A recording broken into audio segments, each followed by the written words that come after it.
कहा जाता है कि नूरगढ़ की घाटी किसी सपने जैसी थी।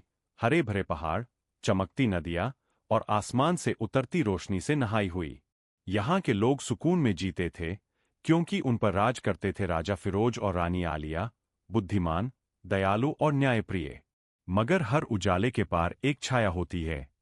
घाटी के पार के पहाड़ों में अंधकार जाग रहा था। बादल गरजते, धुंध में कुछ सरकता, जैसे सदियों पुराना दर्द फिर से सांस ले रहा हो। और तभी झराम लौटा, एक विशाल, आग उगलता लाल अजगर, जिसकी आंखों में सिर्फ गुस्सा नहीं, बल्कि एक गहरी पीड़ा थी। आसमान जलने लगा, धरती कांपने लगी। राजा फिरोज ने अपनी सेना तैयार की, लेकिन उनके चेहरे पर गर्व नहीं, चिंता की रेखाएं थीं। रानी आलिया ने शक्ति नहीं, बल्कि ज्ञान का रास्ता चुना। पुरानी किताबों की रोशनी में उसने जाना कि झराम की आग उसकी टूटी आत्मा की पुकार थी। उसके अंधे, उसका वंश, उसकी उम्मीदें छीन ली गई थीं। और फिर आलिया अकेले पहाड़ों की ओर निकली। शायद जहां तलवारें हारती हैं, वहां शब्द जीत सकते हैं। वह झराम के सामने खड़ी हुई, न डरी, न झुकी।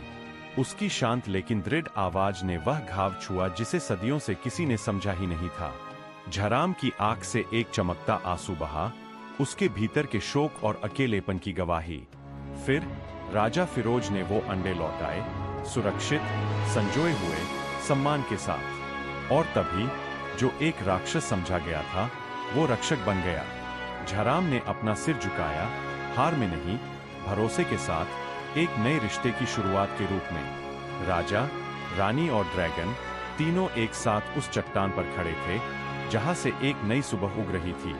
अब बच्चे झराम की छाया में खेलते थे, लोग फिर से घर बसाते थे, और झराम अब डर नहीं, बल्कि सुरक्षा का प्रतीक बन चुका था। कहानियां वही रहती है, बस उन्हें समझने वाले बदलते हैं। यह थी आग के पर सवार, एक कहानी करुणा की, समझ की और आग को रोशनी में बदल देने की।